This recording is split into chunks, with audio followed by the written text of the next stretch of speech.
Good morning, everyone. My name is Lillian Aponte Miranda. I'm the Executive Director of the Florence Immigrant and Refugee Rights Project, and it's really wonderful to be here with all of you and community. Thank you so much for being here. Thank you for showing up today. We're gathering to share the most current updates so that you are empowered to be ambassadors of accurate information and strength in your own circles at a time that we know is challenging for our organizations and our immigrant communities. Said as a community and as an organization, we've been here before. We're in better shape and we're more prepared than ever. For instance, there's communication about mass deportation coming potentially, and that obviously would result in family separation. But we've seen family separation before, and we responded to that. We at the Florence Project collected data to ring the alarm bells well before the first zero tolerance policy was officially announced, when there were pilot projects in Texas occurring in 2017. We represented and helped reunify separated families.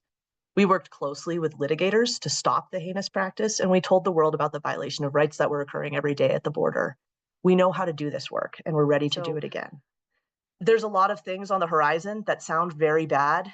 And again, we've seen a lot of this before, maybe at different scales, but we know how to respond. And we are working with our community and our coalition of partners across the country, and definitely in the state of Arizona, to be prepared. And we've been digging in on this. The other thing that we're worried about along those lines in the world of detention and law enforcement is the increased detention or custody of kids in Border Patrol facilities.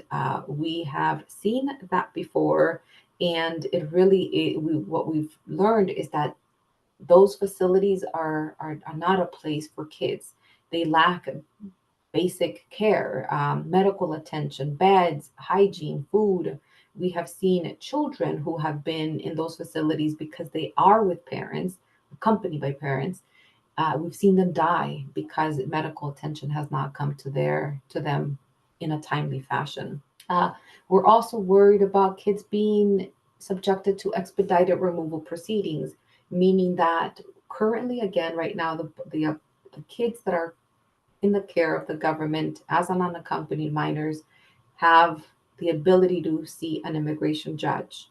We can see a world in which policies change and kids no longer can see a judge and instead they're detained, perhaps in the custody of HHS, perhaps held a longer times in Border Patrol facilities, and then they are put into expedited removal proceedings, not allowing them to be able to even maybe see a lawyer. As Laura had mentioned, that access for attorneys is also an ongoing risk that we see ahead with potential defunding of those government programs as well. So we've already started a livelihoods project several years ago. It's going to be all the more important that we help people insert into the labor market in Nogales, Mexico, if they choose to stay here. It means we need to be positioned to provide psychological care and spaces of community for people who don't feel like they're arriving home, but need a sense of friendship and a place to process their experience. And it means that we need to continue to work on documentation and storytelling, because on both sides of the border, the narrative will be that these are criminals who are being deported, when these are moms and dads, just like me. And fundamentally, it also, again, means providing a space of community. I remember in mid-2020, when the border was closed, a couple months afterwards, a Venezuelan woman came to me and said, "No one is hearing us. Why is it that nobody hears us?" And I said, well, what are we going to do about it?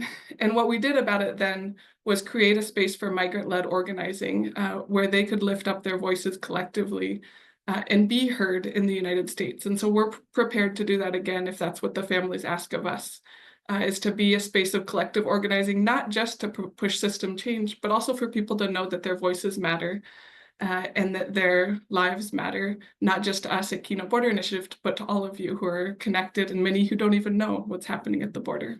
Thank you for being with us today. And with hope and resilience and resolve, we are in community and in solidarity with all of you. Thank you so much.